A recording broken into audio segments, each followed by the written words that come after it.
Fixed star Antares, written, directed, and produced by Reverend Dr. Dikki-Jo Mullen. In this video, Dr. Mullen talks about the planets and the fixed stars. Of course, the fixed stars move more slowly than the planets, and Antares is 550 light years from planet Earth. It is the 15th brightest star as one views it from planet Earth and is referred to as the red supergiant. Now we will listen to Dr. Mullen's discussion of the significance of Antares. Hello, stargazers. I'm astrologer and paranormal investigator Dikki-Jo Mullen in downtown Orlando, coming to you with some information about the fixed star Antares. Silently in the infinite meadows of space blossom the lovely stars, the forget-me-nots of the angels. The quote comes from Wordsworth, and it gives us an idea about the majesty of the fixed stars. The fixed stars are something that hundreds of years of astrology all around the world, stargazers have watched, observed, and admired. Today, we have ultra-powered telescopes that show us that in space it just goes on and on and on. There appears to be no end.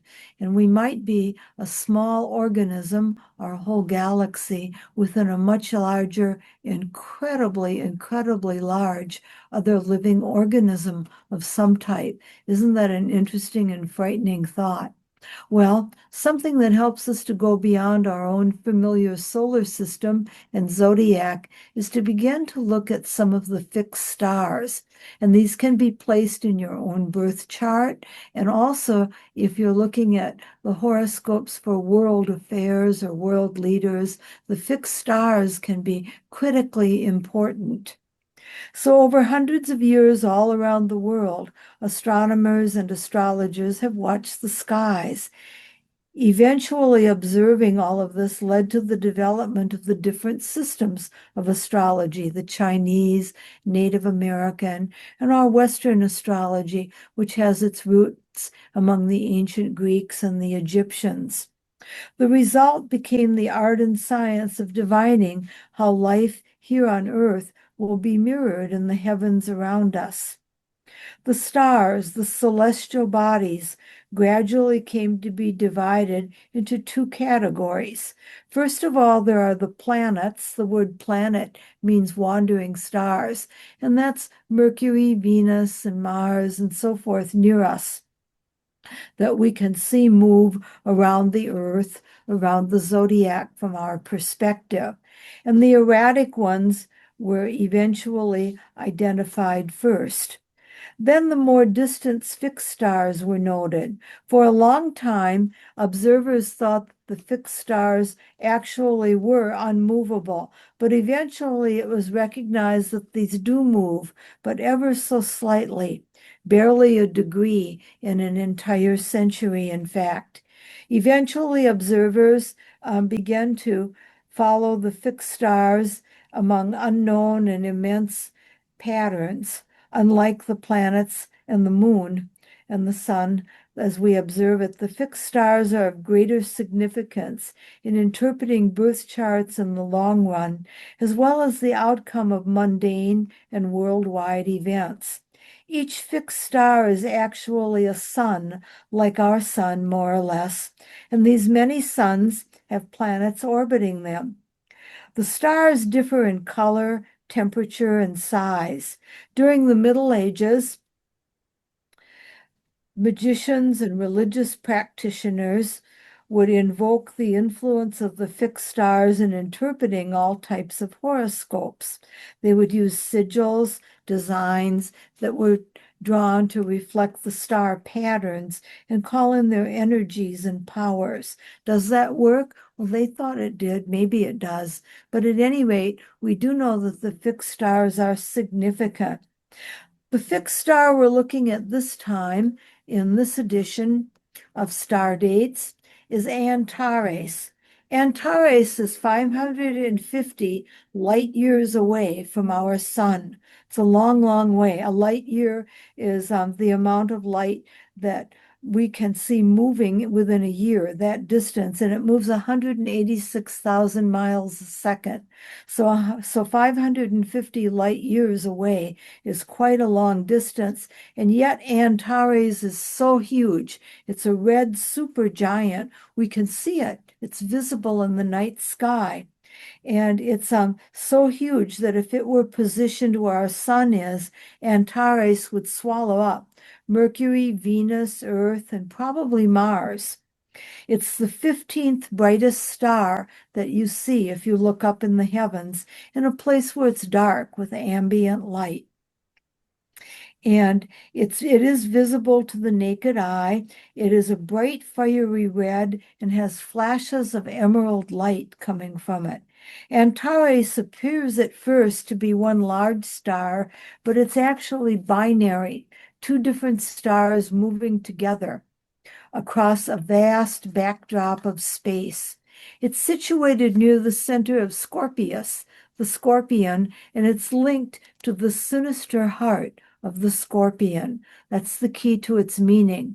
The red color suggests an affinity with the planet Mars, a warrior energy, and Mars was the traditional ruler before Pluto was discovered of the zodiac sign of Scorpio and is still the co-ruler. It translates, the name Antares translates to Eris, or the rival of Ares, the Greek name for Mars, the god of war. Astrologers see Antares as a source of competition and challenges. Its impact is intense and can actually stimulate recklessness. It's used in a constructive way to bring determination to follow through, to overcome major obstacles in our lives, and to achieve significant goals. When RA sparks and sparkles in a birth chart, it represents ambition. Its brightness activates the portions of the birth chart that it's touching. Records from Babylonia, going back at least as far as 1100 BC, identify Antares as the breast of the scorpion. Ishihara is a scorpion goddess who came to be linked with Antares about the year 700 BC. The hero and the king, the creator and the prosperity. Astrologers in Persia saw the Watcher of the West, one of the four royal stars, as Antares. When its forces are directed in a positive way, Antares is associated with success and achievement. Individuals who are affected by it are counseled to temper their choices and actions with wisdom and perspective.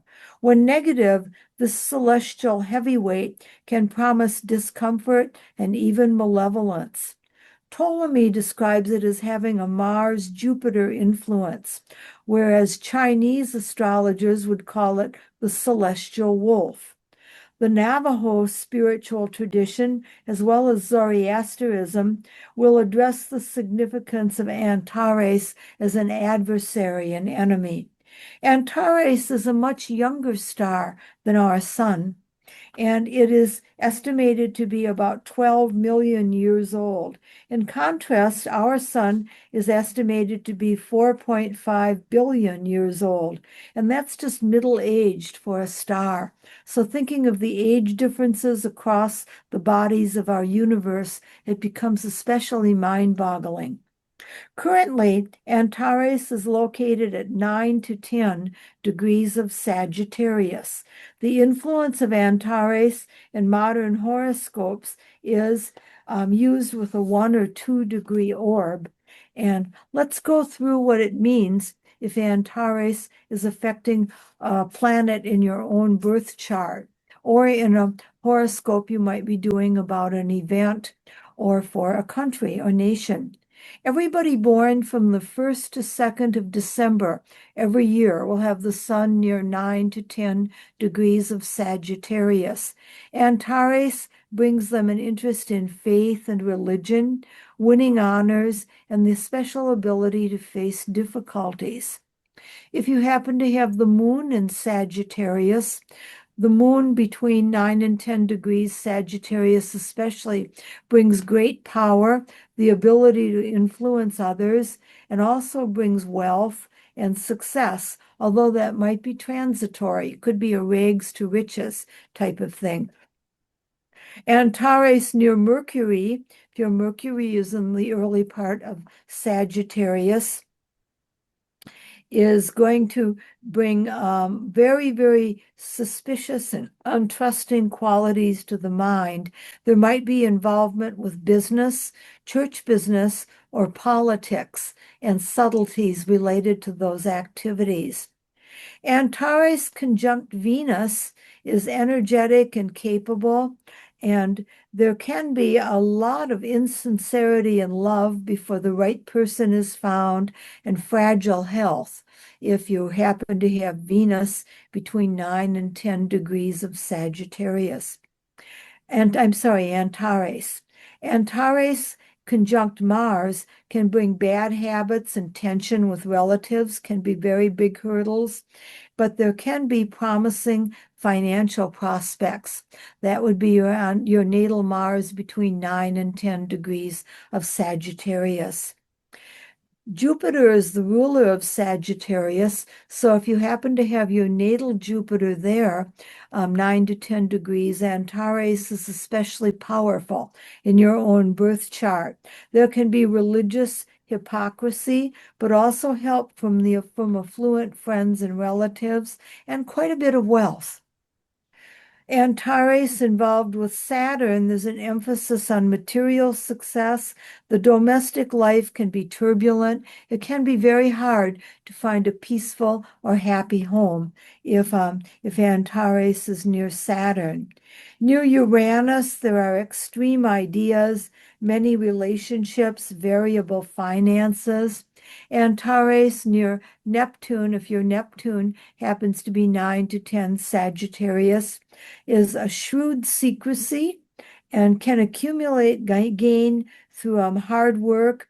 And also, there can be mental health concerns if Neptune is involved with Antares. It's kind of a roller coaster ride there. Antares conjunct Pluto can bring the need to develop desirable habits and also can mean quarrelsome people, but you can have good survival skills if you happen to have Antares near your natal Pluto. And again, that would be 9 to 10 degrees of Sagittarius. As we're recording this, Antares will be transiting that area in Sagittarius during the first half of November of 2025.